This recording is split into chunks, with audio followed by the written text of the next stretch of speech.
Today what we're going to do is, we both got this phone, and it's probably the best phone you can get on Virgin Mobile right now in 2014. And that sounds sad, but that's actually a really good thing. We're going to talk about all the great things and some stuff that, could be better about this phone.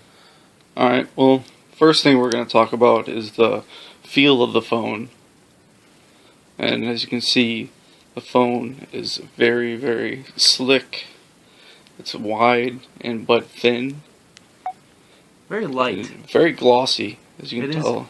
Yeah. The back, I think it feels a little slippery at first, but once you kind of get a feel, I always recommend it's very slippery. Like, you can put it on a semi-flat surface, and if there's even a little bit of it'll just tilt, glide. it'll glide like a little bit. And it's like a real wide phone and flat, so you think you'd be able to level it like even I don't off think on it's your so leg wide.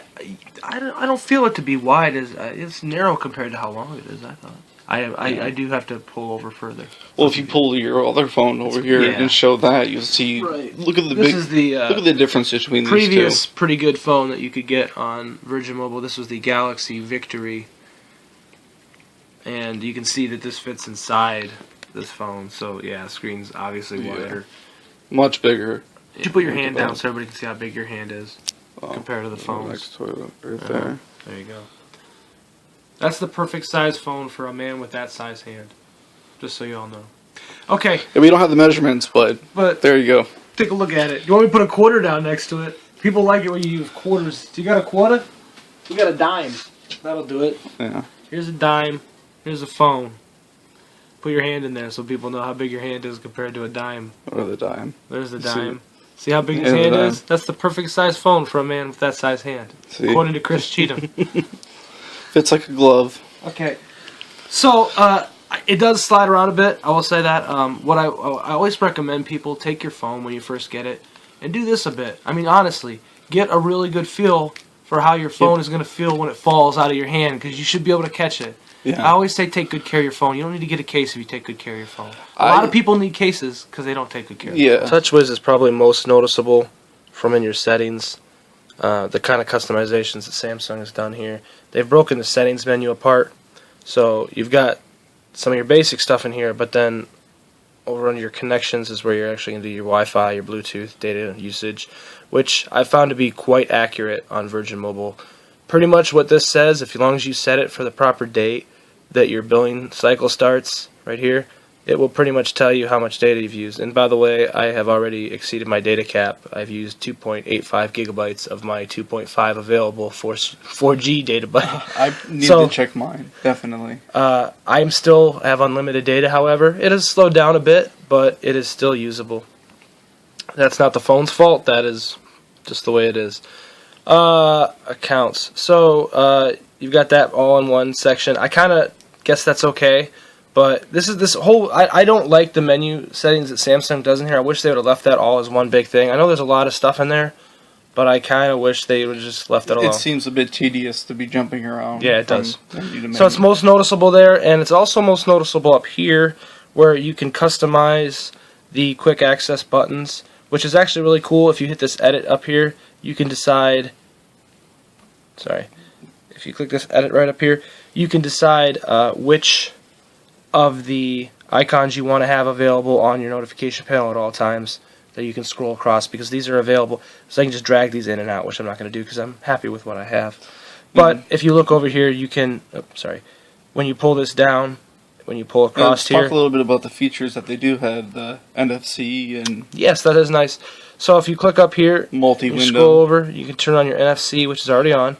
And the NFC is nice because you can touch it against, I believe this phone is still turned on, is it? Not. Here we go. My password is cupcakes. If you don't like that, you can get your own password.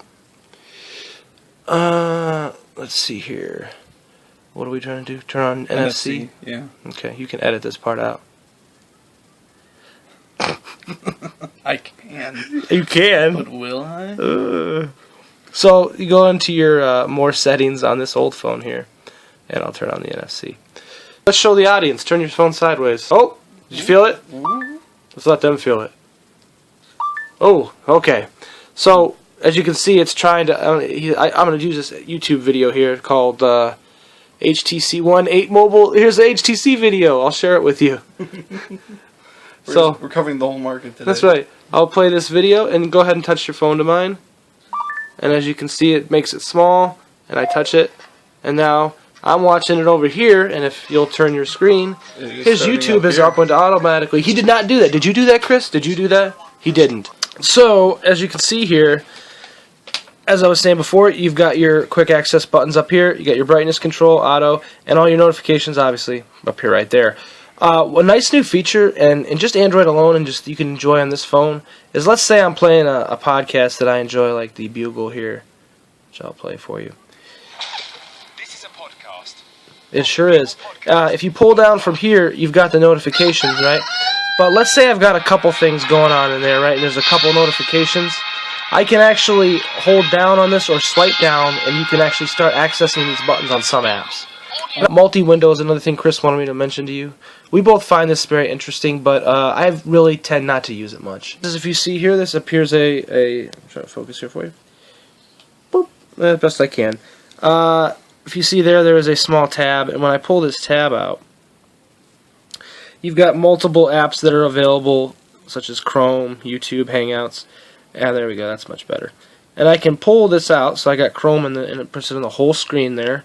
Apparently I was looking at that YouTube video. And I can also pull out share with people, my Twitter here, and I can put Twitter up there. So I've got Twitter up here, and apparently T-Mobile is also getting an endorsement today. Not from me, because I don't have it, but as you can see here, there's a little bar, and you can pull this bar. Oh, there we go. You can pull this. Try to get it from the sides. It's because I'm looking at the screen. There we go. You can pull this around, and you can make it smaller. So let's say I want to say the tweet up there and the YouTube video over here. So that's kind of handy. What I've actually had the most use for is actually having Chrome open and using Juice SSH, which is kind of a nerdy app that you guys don't care about, I'm sure. But Juice SSH is a way for you to connect to a server and do command line work and stuff. So one thing that it's nice to have the Chrome. Sorry, go ahead. I was gonna say one thing that I did see, like, no, you can put your messaging up there. Oh, sure. Say you're messaging someone and you want to be able to go on the internet, so you can slide Chrome over there or YouTube over there, and you can watch a YouTube video while carrying Let's pull on over a our text Gmail right conversation. now. There you are. I have no conversations, but if I had, you could see them right there. And of course, I could, for example, I could read an email, and maybe I get a code in the email, and I can go over here and paste it right into there quickly. Right. I actually tend to just hold down the home button and use the multitasking recent apps menu, which allows you to scroll through, choose the previous ones. This is all pretty basic Android stuff. Swipe them away. However, it does have your delete all, which some people think makes their phone work a little bit faster. I think that depends sometimes on what apps you're running. Yeah, exactly. Anyway, down here, I should actually run TouchWiz if people really... Because people will probably have the TouchWiz going when they first get it. So how about we integrate them out of TouchWiz? Let's do that, yeah. Yeah, actually, there's quite a list that goes along with doing that. There's a lot of stuff we could do. Yeah, honestly, I'll tell you what, here. You guys can watch the video and quickly see which apps I told Chris to immediately... How did you say? You said that it comes with a bunch of redundant... bloatware. It has a lot of redundant services available through Samsung. If you like to use Samsung apps, that's nice. If you don't, here is the list, and you can quickly scroll through and pause at your will, of all the apps we have turned off on our phones that are included and not necessary. Some of these are just redundant. Now, Dropbox, some of you are going to use that. We are currently using Google Drive. Or I am. I don't know what you use. What do you use? I think I have, Google Drive. You use Google Drive. The reason I've turned off my files on mine, by the way, and the reason I told you to do that as well, is that I told you to install Quick Office. And that actually, or you can use ES Explorer. Exactly, which I also recommend. ES File Explorer does the same thing. But you don't need both. No, you don't. And in fact, ES File Explorer does a lot of multimedia stuff too. It will play files and media and videos. So if you like that alone, that's another good reason to have it. So I should probably reinstall it. But I've been kind of going over to Quick Office now because it does a lot of the things I need. As you're looking through this list here, you see a lot of this is the Samsung stuff. If you want to use all the cool Samsung features, like the screen sharing and all that stuff, just leave all this stuff on and play around with it. You don't have to turn these off. Here's the list one more time. I'll let you guys take a look at that, and you guys have fast forward and rewind. This is the internet. Yeah. I'm not gonna stop here and name every single one of these things like I did for Chris for 2 hours over a Hangout. Nope, just handle it at your own leisure. There you go. Turn all that stuff off. See how it works out. Works out good for me. Something else. I just got to go through the menus here and just show you under my device, I believe. I always recommend everybody try doing this. Go into your power savings and turn on this and leave. You can turn haptic feedback. You don't have to check that because that's the vibration it makes when you push buttons and stuff. But I always have it limit the CPU and do a little bit of screen power saving, because here's the thing. First of all, this screen on this, it's not as easy to tell in this kind of lighting, but the screen on here is actually pretty good, and it's really bright, and the colors actually look really good on it. I'm actually trying to focus on the wrong place. Yeah, they aren't all washed out. So another thing here about the screen is that it uses a lot of power. It has a much bigger screen. Your battery's going to drain pretty quick. Especially if you play games. Especially if you play games, but that's just, everybody should know that by now. I'm at 60% battery right now, and I got to be honest with you, all it's really been doing is being on. So that sounds bad, but I can get through the day with it. It is good to keep it on a charger, though, when you're not using it, because you might as well. Now, how much internal memory does this have? This says 16 gigabytes of storage space available, and you get I'd say about 12 of them to use. And does it only support up to a 32 gigabyte SD card, or is that pretty much limitless? What you can do with that? I would have to check the official specs to let you know that, which I guess Chris will edit, and he'll just put that over top of right where we're talking right now. I do not know if it will take a 64 gigabyte card. I don't see why it wouldn't. I know for sure it will take a 32. I know for sure too. I've got one for mine. There you go. Well, there you go. Go to 32. They're inexpensive, and it's more than you're going to need. And you can't move everything to the SD card anyway. I was gonna say and that. everybody keeps. I keep hearing a lot of people talk about the stuff that they actually put on the SD card, and they all keep saying, "Oh, you're going to have plenty of storage as long as because you can move all your photos and your videos over."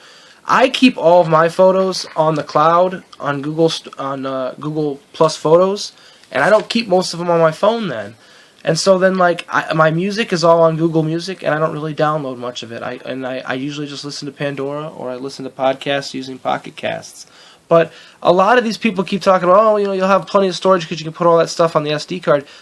Mostly what you want to move to the SD card are the big games, and a lot of them won't let you move the big games there because of copyright reasons.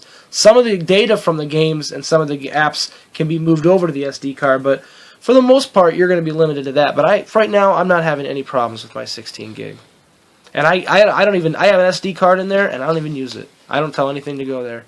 But I'm not a big gamer. You gamers are going to put 4 or 5 games on here, and you're going to be done. I'm going to talk a little bit more about battery life while he plays this game, so you guys can see what this. One thing that you mentioned is you don't like the position of the back button while playing games. Is that true? Yeah, my finger can slide off a lot and hit it, and the back button tends to be the pause button or the exit button for a lot of games. So maybe we're recording now. I don't know. As you can see, though, there's Ryan San Andreas here. Not exactly sure why he's in as much trouble as he is, but maybe he'll show you in the blooper reel what he's done. Game looks pretty good here. No major stuttering, I hope. No. Very good load times for when you see the landscape in front of you. It doesn't take a long time for you to get a visual of what's ahead of you. And obviously, this game has the ability to change some of the visual settings in case your phone has a little bit more power. I think I've got this set about medium right now. It's doing pretty good. Hey, what's your problem? This is a pretty powerful phone, I'd say.